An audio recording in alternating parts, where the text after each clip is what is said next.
नमस्कार साथियों, मैं प्रभात रंजन आप सबों का स्वागत करता हूं आपके अपने यूट्यूब चैनल संजीवनी जीएस पे। दोस्तों, आज हम लोग छाहर बुक का 8वां कहानी चोर डकैत लुटेरा पढ़ने जा रहे हैं। इससे पहले मैं आपसे कहना चाहूँगा कि यदि आप हमारी क्लास में नए हैं तो सब्सक्राइब जरूर कर लें। यदि आप JSSC की तैयारी कर रहे हैं और आपके पास कम समय है तो और सिलेबस कवर करना चाहते हैं तो आप ज़रूर जुड़ जाएं, क्योंकि कम समय में ही आपका सिलेबस कवर हो पाएगा यहाँ पे। इससे पहले दोस्तों, हम लोग सोन माटी का 10वां कहानी कंप्लीट कर चुके हैं। निबंध हम लोग का 4 कंप्लीट है। जीवनी भी हम लोग 3-4 कंप्लीट कर चुके हैं। तो चलिए दोस्तों, हम लोग पढ़ते हैं आज छाहर का 8वां कहानी चोर डकैत और लुटेरा। दोस्तों, हम लोग थोड़ा सा लेखक परिचय देखते हैं, फिर हम लोग इस कहानी को देखेंगे। बुक है छाहर, ठीक है।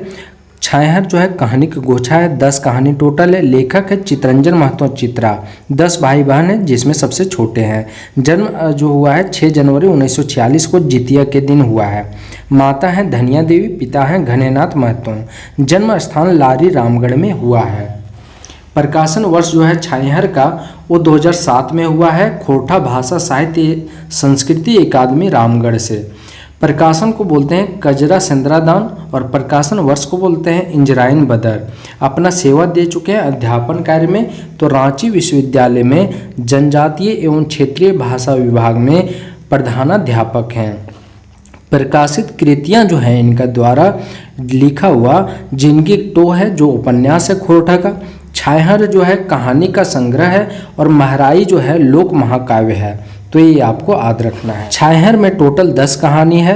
पहला हो गया छाहर, दूसरा हो गया बोनेकलोर, तीसरा हो गया हम जियब कैसे, चौथा हो गया बोबा एगो कहानी कही दे, 5वां हो गया गुरुजी की फिकिर, 6ठा हो गया समय कटवा तस्खेला, 7वां हो गया सांस्कृतिक झगड़ा। यहाँ तक हम लोग पढ़ चुके हैं। आज हम लोग पढ़ेंगे चोर डाकू और लुटेरा। 9वां जमींदार 9वां कहानी हो गया। 10वां हो गया देवता के खाए गए डाकिन। तो ये 10 कहानी है। हम लोग पढ़ते हैं छाहर का 8वां कहानी चोर डकैत लुटेरा। इस कहानी में दिखाया गया है कि बिन मेहनत के शान शौकत से कैसे जीता है लोग, ठीक है। पात्र यदि हम बात करें तो हरखू है, जो गांव का गरीब चोर है। एक खानदानी कामचोर होता है, यानी कि बिना काम किए और आसान तरह से अपना जीवन यापन करना चाहता है और इसके कारण ये चोरी करता है। एक खानदानी होता है, यानी कि इसके बाप दादा भी वही काम करता है, यानी ज़मीन उमीन बेच करके और अपना खा जाता है, ठीक है। तो जलाउद्दीन डकैत भी है पात्र में, जो गरीबों का मसीहा है और अमीरों को लूटने वाला है। लुटेरा यानी अन्य पात्र में कौन कौन है, तो रिश्वत लेकर बना अमीर बना दरोगा, विधायक, अफसर का बेटा, ये सब 4-5 है।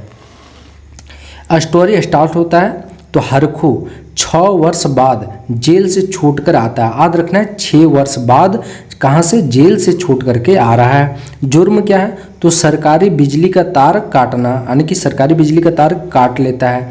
तार जो है घर में बरामद हुआ, यानी कि पुलिस कहाँ पे पकड़ा था, घर में। ये चीज़ याद रखना है। पहले भी क्या होता था, आज से 10 साल पहले तार और यदि रहता था गांव में तो काट लेता था, चोरी बहुत होता था। हरखू पे पहले से भी केस था। घर घूस के चोरी का 500 या 1000 का सामान चोरी, इस तरह से ये काम कर चुका था, यानी कि घर में घूस करके चोरी का। तो 2 चोरी का इस पे केस हो चुका है। 6 वर्ष सजा, 3 वर्ष जो है हजायत के नाम पर और 3 वर्ष जो है सजायत के नाम पर। ये 6 वर्ष का सजा हो गया इसका। हरखू जो है गांव का गरीब आदमी है। इसके पिता का जो है जमीन जायदाद बहुत था, परंतु सब महाजन पास बेच देता है। यानी इसके पिता लोग क्या करता है, दादा लोग, तो 100 महाजन के पास अपना ज़मीन बेच देता है। हरखू को भी आदत था बिना खट्टे खाने का, इसलिए चोरी करने लगा। अब तो ज़मीन बचा नहीं तो चोरी करने लगा। समय भी कम लगता, घंटा आधा घंटा में, और अच्छा खासा हो जाता था चोरी करके। चोर जो है बेईमान आदमी का बुद्धि तेज होता है। चोर और बेईमान आदमी का बुद्धि वाकई में बहुत तेज होता है। बढ़िया आदमी को ठगने में समय नहीं लगता है, यानी कि जो सीधा साधा आदमी होता है उसको तुरंत ठग भी लेता है।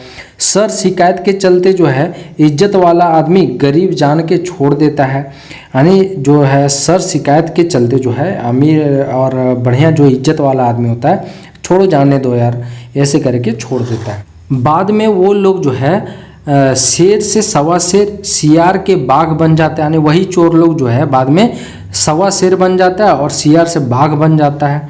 हरखू को जेल में और भी चोर लोग मिला, इसको और भी लोग मिल गया वहाँ चोर लोग जेल में। हरखू छोट चोर था, 6 वर्ष सजा मिला, परंतु जेल में बड़ा चोर और डकैत था जिसको कम सजा मिलता था।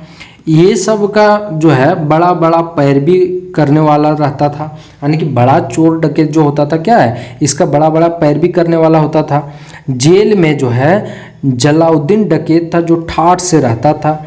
जेल से छूटता फिर डाका डाल के अंदर जाता। जलाउद्दीन को पुलिस वकील भी जानता था। जलाउद्दीन उसी के यहाँ डकैती करता जो गरीबों को चूसता, यानी कि अमीर लोगों के यहाँ।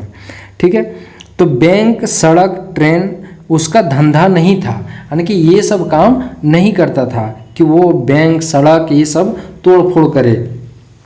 सरकारी चीज का जो है नुकसान नहीं पहुंचाता था। ये कौन? जलाउद्दीन, बढ़िया चोर था। जलाउद्दीन का जो है गांव शहर में इज्जत बहुत था।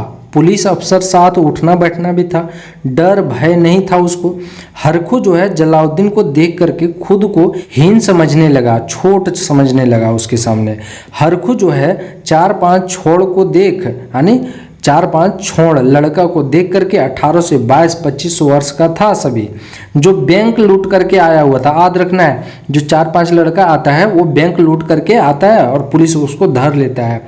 ढूंढते समय जो है चेहरा मलिन था मगर लजाने जैसा नहीं था, यानी कि जब वो थाना में जेल में आ रहा था तो उसका चेहरा जो है मलिन रहा मगर लजाने जैसा नहीं रहा। 10-15 महीना दिन रहा तो, यानी कहा जा रहा है इस कहानी में कि 10-15 या तो महीना यानी 30 दिन रहा तो भेंट करने माए बाप, भाई बहन, संगी साथी सब उससे आया। कौन? चारों लड़का से 4-5 जो लड़का आया हुआ था बैंक लूट करके। ये सब जो है बड़े घर का लड़का था, दरोगा, विधायक, अफसर का बेटा था। ये सब जो है अमीर बना था, यानी कि ये सब अमीर बना था, रिश्वत कमीशन ले करके अमीर घर का था ना। ये सब पैसा, इज्जत, गाड़ी घोड़ा वाला था, यानी ये सब के पास कोई चीज़ का कमी नहीं था। करोड़पति बनने का मनसा रखता था, यानी कि ये सब का जो गार्जियन था ये सब अमीर लोग था। ये समझ गए ना, जो 4-5 लड़का जेल में आया था बैंक लूट करके, वो सब का जो गार्जियन लोग था वो सब करोड़पति बनने का मनसा रखता था, बहुत ही इज्जतदार व्यक्ति था। लेकिन किसको? गरीबों को लूट करके। हरखू को अब पछतावा होता है सामाजिक व्यवस्था देख के, यानी समाज में क्या व्यवस्था है ये सोचने लगा और परेशान होने लगा। अन्याय विरोधी भावना जगता है, यानी इसका जो मन में चल रहा था चोरी डकैती वाला भावना, उससे हट करके और न्याय प्रति ये जागरूक होने लगा। परंतु लाचार है, बेबस है, सोचते सोचते सो जाता है। कौन? हरखू। उठने पे कसम खाता है, अब चोरी नहीं करेंगे, मेहनत मजदूरी करेंगे। तो दोस्तों इस तरह से ये कहानी जो है कंप्लीट होता है। इस कहानी में दिखाया गया है कि गलत काम जो है चोरी करना, डकैती करना ये सब नहीं करना चाहिए, हो सके तो समाज में कुछ भला करना चाहिए। तो दोस्तों ये इस तरह से ये कहानी कंप्लीट होता है। आशा करते हैं आपको समझ में ये कहानी आ गया होगा और एक भी प्रश्न आपका नहीं छूटेगा। तो दोस्तों सबसे पहले आप सब्सक्राइब कर लें यदि आपको क्लास पसंद आया तो, और लाइक कमेंट भी कर दें। चलिए मिलते हैं नेक्स्ट क्लास में। बहुत बहुत धन्यवाद। जय हिंद।